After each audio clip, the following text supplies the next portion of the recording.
Hi, this is Professor Moss, and this is week 2 of, coding, robotics, and one-to-one devices. That would be MAE 526. And the title of week 2 is the logic of programming. We're going to go over a few things. There's two learning objectives here, and one is to program a block-based or script-based computer game or activity, and the other one is to describe and model the principles of computer logic. We have a few readings here, and also we have a video. I'm going to let you do the readings and the video on your own, and I kind of summarize the lecture for you. We'll go over what you're supposed to enter for week 1 and week discussion 1 and discussion 2 for this week, and go over in detail how you're supposed to complete key assignment 1. So basically, I'm going to go over week 2, Boolean logic. Boolean logic was invented a long time ago, and it has to do with the principle of kind of like intersection of things, and this or that, this and that. And so I've kind of introduced some common words. The word and, or, and not. So those are 3 basic ones just to start with. And so I have an example. A and B means to include both A and B. So if you have like numbers in group A and letters in group B, if it means A and B, you're going to include everything in both groups. A or B means to include either. Okay, and A, B, C, not C means to include only A and B, but not C. Now, I know that sounds a little bit complicated for the last one, but the way that computers think is that they have to think in terms of this and that, this or that, or this, not that. So anyway, I wanted to kind of bring up some other terms that are used in computer science, and one is called a conditional. Now, conditionals are like if this, then that. So if there are clouds in the sky, then it might rain. Okay, so that's a conditional statement. Now, if else is another type of a statement. So you could say, if else is a little more tricky. If you go to school, then you will learn, else you won't learn anything. That's kind of a loose example. But anyway, an event is something that happens. So for example, if you're looking at the weather app and it's showing you the weather of the local area, and you want to add another location for the weather, then you have to push the search button and type in the word, like for example, maybe you want the weather for Phoenix, Arizona. So you'll type in Phoenix, and you click it, and then when you select Phoenix, then the weather for Phoenix will come up. So the event is actually, you think, what is the event? What is the thing that makes the weather for Phoenix come up instead of, say, the weather for San Diego? Well, it's you choosing that selection. So it's actually clicking the word Phoenix. That is the event that makes something happen. Okay. Another event would be, to take it down to simpler terms, you put some toast in the toaster and you smell that it's burning, but it hasn't popped up yet. What is the event that will make the toast pop up? It's the eject button. I have I shouldn't call it eject button, but it's a button that will make the toast pop up. Or you can take the handle and lift it up. So there's 2 different events that will make the same thing happen to make the toast come out of the toaster. Computers follow instructions exactly. So if you don't tell it what the next step is, then it's going to get stuck and it's going to have a bug. And that's usually the cause of computer bugs, where computers are saying, well, if this, then that, and then if that happens, what's next? So you kind of have to think in the terms of a computer.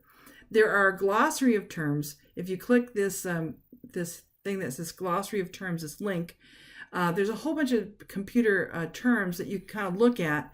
And as you get more and more into programming, you will be able to become familiar with those terms. I wouldn't memorize them, but I would look them up when you are questioning a term.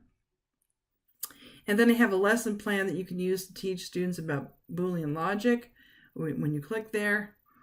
And let's see here. I have a reading for you, and it's very easy to pull up. So I'm going to click it now. And I'm not sure if that's in the parameters here. Let's see if I can pull it over here. Okay, well, it's kind of in the parameters. But anyway, I have a link so that you have the whole PDF article for it.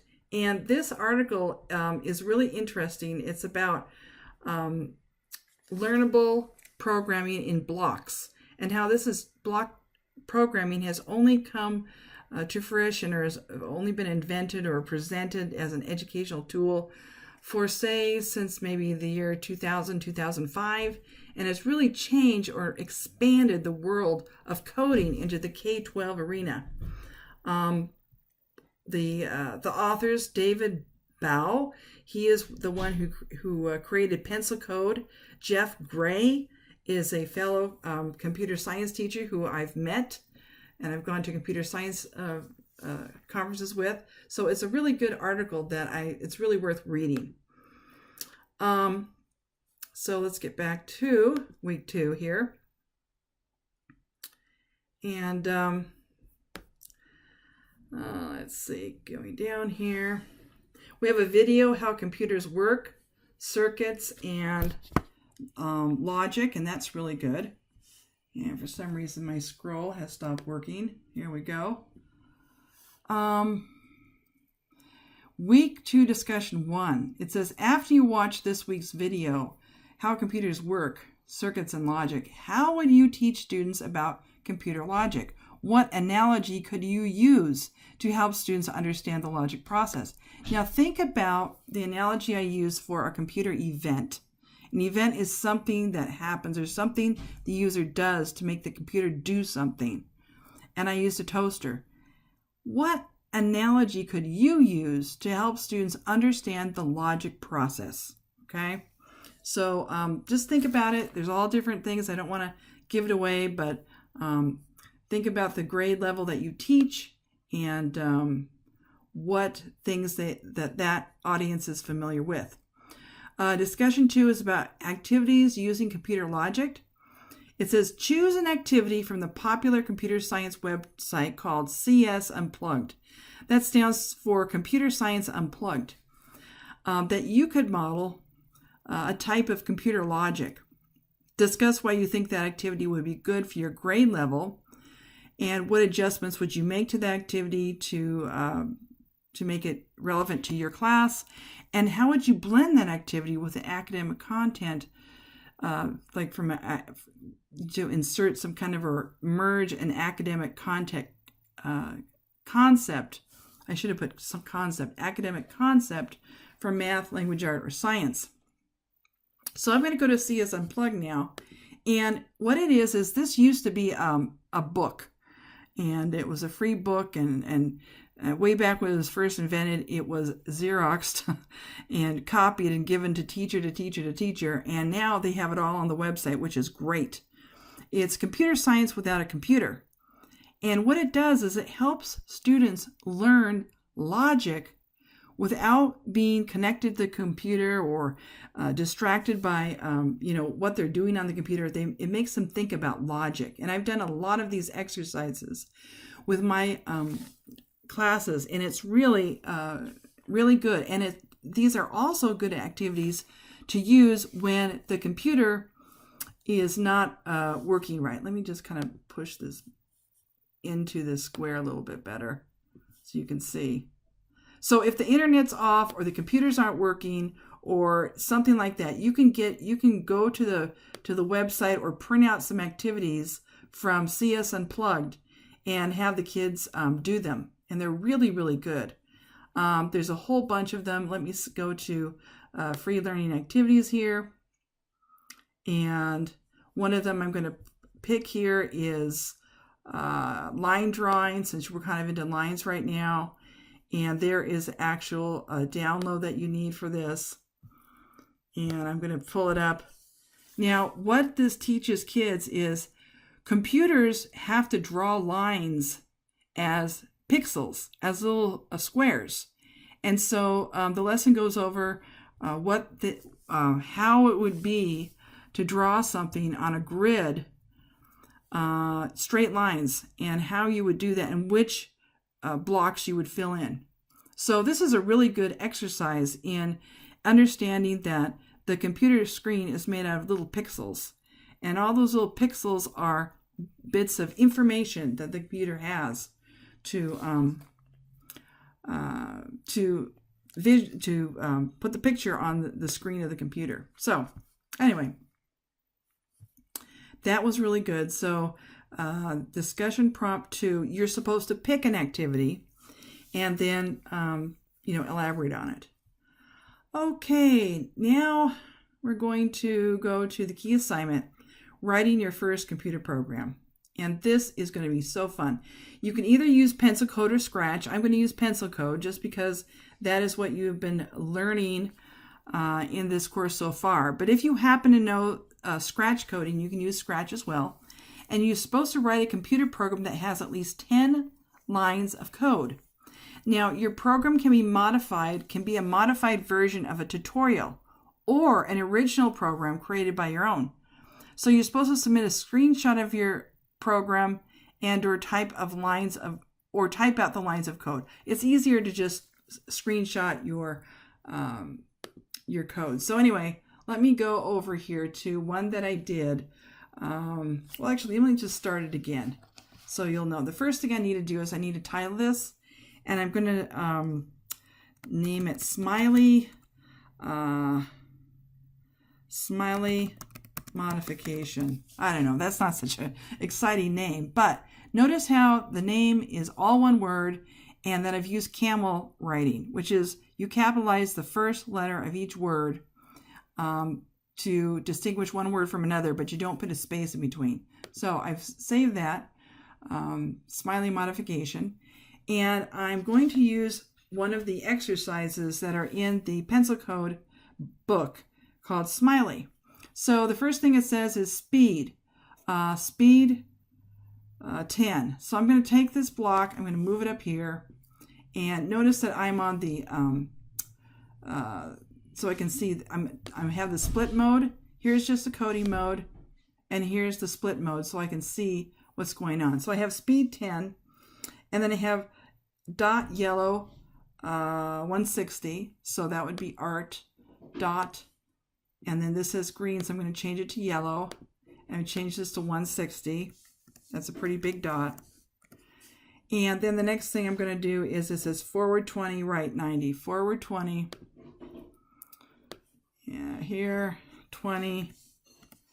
And then right 90. That was already in there. And then forward 25. Do this kind of quick, but I want to just kind of show you the principle about how you would modify this. Now it says dot black 20. So we're going to have a, dot black, come on, I think it's over here. Yeah, there it is. Dot black 20. And we'll just do a few more lines here. Back 5. And then right 90, and forward 40. Okay, now I have 9 lines of code. I need one more. Let's see, pen black 7.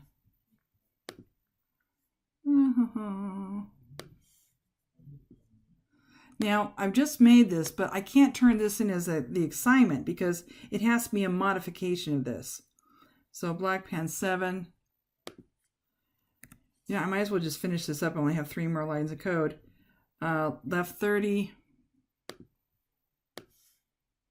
And we'll see if it works. Left 120, 35.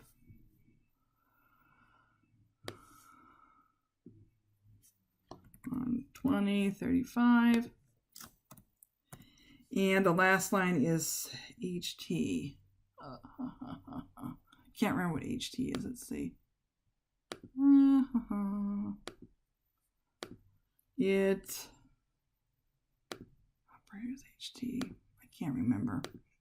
Well, we'll just play it and see. We've got 12 lines of code. So here we go. Let's see, HT. Okay. Whoop. Oh, something is wrong with my program because the smiley didn't come out in the middle. So I'm going to double check all my my code. I have 20, 90, 25, 29, 25. Forward, right, forward. Black 20. Black 50. Oh, there we go. That's the culprit right there. No, that's back. Okay. Oh, I'm minusing several lines of code. Dot 20. BK 50. Should be 50. And then after that, it should be dot black 20. I wonder if I can duplicate this. No. Okay. This goes right in here.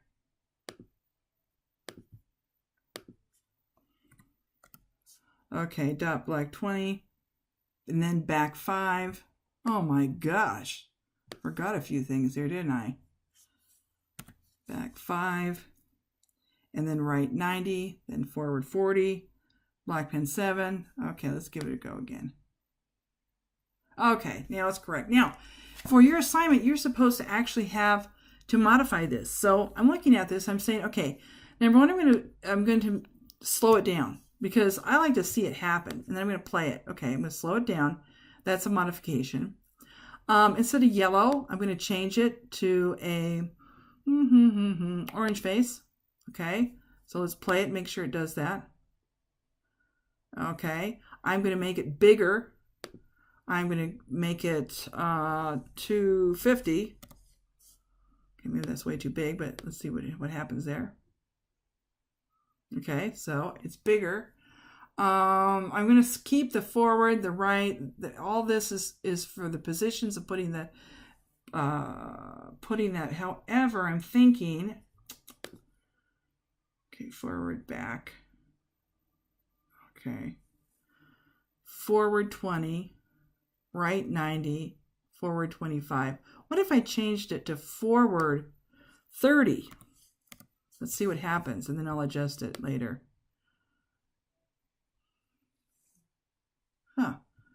Forward 30, okay. Right 90, forward 25. Black. Okay, is there another thing I can change? I can change that instead of black. I can make it maybe purple.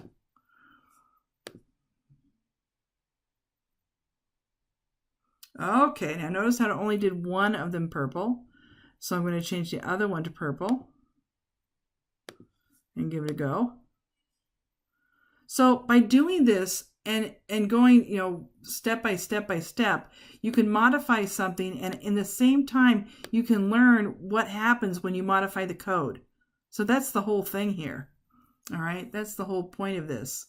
So I have modified, it says you have to modify half of the code or something like that. Let's see. So anyway, I've modified quite a bit. I don't know, but you can modify it more if you want. You can put more eyeballs on, whatever you want to do. It's up to you. And here, I'm going to make the pen 10 here, make this smiley really thick. It wasn't that thick. Oh well. So now I'm going to take a screenshot. So there's several ways to do that. If you want to just take a screenshot of this code with your phone and send it to me, that's fine. I like to use the snippet tool. I'm using a PC, so there's a snippet tool. If you can't find it, just search for the word snippet, and then